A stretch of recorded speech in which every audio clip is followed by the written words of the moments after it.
একটা drawing complete হয়ে যাওয়ার পরে অনেক সময় হয় যে ড্রয়িং এর ভিতরে অনেক আননেসেসারি জিওমেট্রি থেকে যায়, যেটা সরাসরি 2D ভিউতে দেখা যায় না। তো এখানে দেখেন যে এখানে যেমন চেয়ার দেখা যাচ্ছে দুইটা। তো এখানে কি আসলে দুইটা চেয়ার নাকি এর থেকে বেশি আছে, সেটার জন্য আমি এটা যদি সিলেক্ট করি, এখানে দেখেন ব্লক রেফারেন্স দেখাচ্ছে 8, তার মানে এখানে আপনার চেয়ার সংখ্যা হলো 8টা। আমি যদি নিচের চেয়ারটা সিলেক্ট করি তাহলে এখানে দেখাচ্ছে 5টা। এরপরে আমি যদি এটা এখানে সিলেক্ট করি, এটা পুরোটা একটা পলিগন দেখাচ্ছে। আমি যদি ডান দিকে এখানে ধরি তাহলে দেখেন এখানে একটা সিঙ্গেল লাইন দেখাচ্ছে, একটা একটার উপর ওভারল্যাপ, কিন্তু আসলে আমি দেখছি হলো সবই সিঙ্গেল সিঙ্গেল দেখছি। এরকম অনেক কিছু ওভারল্যাপ এখানে আছে। তো এই যে আননেসেসারি যে জিওমেট্রিগুলা, এই ওভারল্যাপ যেগুলো হয়, এগুলাকে আমি যদি ক্লিন করতে চাই, এটার জন্য একটা টুলস আছে, সেই টুলসটা ইউজ করে আপনি সহজেই সব ডিলিট করে দিতে পারবেন। এটা আপনি পাবেন মডিফাইয়ের ভিতরে ডিলিট ডুপ্লিকেটস অবজেক্ট। এটা আমি এনেবল করার পরে আমি পুরাটা, আমি যে সেকশনটা আমি ক্লিন করতে চাই ডুপ্লিকেট আইটেমগুলো, পুরোটা আমি সিলেক্ট করলাম। করার পর রাইট বাটন ক্লিক করলে একটা উইন্ডো ওপেন হবে। এটা হলো ডিলিট ডুপ্লিকেট অবজেক্টসের যে টুলসের যে প্রপার্টিসগুলো আছে সেগুলো এখানে দেখাচ্ছে। এইখান থেকে আমি আসলে কন্ট্রোল করব যে আমি কিভাবে এটাকে আমার আননেসেসারি জিওমেট্রিগুলোকে আমি ডিলিট করব। প্রথমে যেটা আছে সেটা হলো টলারেন্স। টলারেন্সটা হলো যে কতটুকু প্রিসিশন আমি মেনটেন করব। যেমন দুইটা অবজেক্ট যদি কাছাকাছি হয়, সেটা কি পরিমাণ কাছাকাছি হলে আমি সেটাকে একটাকে ডিলিট করব, এটা হলো সেই টলারেন্স ভ্যালু। এরপর হলো ইগনোর অবজেক্ট প্রপার্টি। তো ইগনোর অবজেক্ট প্রপার্টির ভিতরে অনেক কিছুই আছে।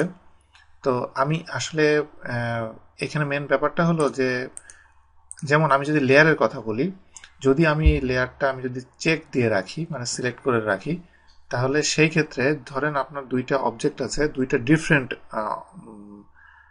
লেয়ারে, কিন্তু লেয়ার ইগনোরটা আমি যদি সিলেক্ট করা থাকে, তাহলে দুইটা অবজেক্ট যদি আইডেন্টিক্যাল হয় তাহলে যে কোনো একটা রিমুভ হয়ে যাবে। এবং এটার ভিতরে আদার্স যে প্রপার্টিসগুলো আছে দেখতে পাচ্ছেন, সবগুলাই লেয়ারের মতোই একইভাবেই আপনি কন্ট্রোল করতে পারবেন। এরপর নিচে যে অপশনস আছে, অপশনসের ভিতরে প্রথমে আছে হলো যে অপটিমাইজ সিগমেন্টস উইথিন পলিলাইন্স। এটা হলো যে আপনি পলিলাইন্সটা আপনি কিভাবে কন্ট্রোল করবেন। যেমন এখানে একটা দেখেছেন পলিলাইন, তো এখানে এই পলিলাইনটার ভিতরে যেগুলো মার্জ হবে সেটাকে সে সবগুলাকে একটা জাস্ট পলিলাইন করে দিবে, কিন্তু সরি, একটা পলিলাইনকে ভেঙে ভেঙে আপনার শেপটা ঠিক থাকবে, কিন্তু পলিলাইনগুলো ভেঙে ভেঙে দিবে। তো আপনি যদি নিচের যে একটা অপশন আছে যে ডু নট ব্রেক পলিলাইন্স, এটা যদি আমি সিলেক্ট করা থাকে, তাহলে এখানে যে একটা পলিলাইন দেখতে পাচ্ছেন, এই পলিলাইনটা এখানে সে ব্রেক করবে না। আর এটা যদি আমি না দিয়ে থাকি, তাহলে সে পলিলাইনটা তার দরকার হলে সে এটা ব্রেক করে ফেলবে। এরপরে কোলিনিয়ার যদি অবজেক্ট থেকে থাকে একটা আরেকটার উপর ওভারল্যাপ, কিন্তু দেখা যাচ্ছে যে এখানে একটা লাইন এবং এই লাইনের ভিতরে ছোট আরেকটা লাইন আছে কোলিনিয়ার, এরকম কোলিনিয়ার লাইন হলে দুইটা লাইন থেকে সে এটাকে ওভারল্যাপ করে একটা লাইন এসে নিয়ে আসবে। এরপরে কোলিনিয়ার এন্ড টু এন্ড, যেটা এইখানে আছে, এইখানে এই একটা আর এই একটা, এখানে এরকম যদি এন্ড টু এন্ড এরকম থেকে থাকে, তাহলে সেই ক্ষেত্রে এটা আপনি চেক দিতে পারেন। এরপর লাস্ট হলো মেনটেন অ্যাসোসিয়েটিভ অবজেক্টস। তো এইভাবে আপনি এই সবগুলো আপনি কন্ট্রোল করতে পারবেন। আমি এখানে ডু নট ব্রেক পলিলাইন্স এটা আমি সিলেক্ট করে আমি যদি ওকে দিই, তাহলে এবার আমি প্রথমে ভেরিফাই করি যে আমার এটা আসলে ক্লিন হয়েছে কিনা। সেটার জন্য আমি পলিলাইনে যদি ধরি, দেখাচ্ছে এখানে একটাই, এবং ডান দিকে আমি গেলে সে একটা পলিলাইনে দেখাচ্ছে, এখানে সেটা ব্রেক করে নাই।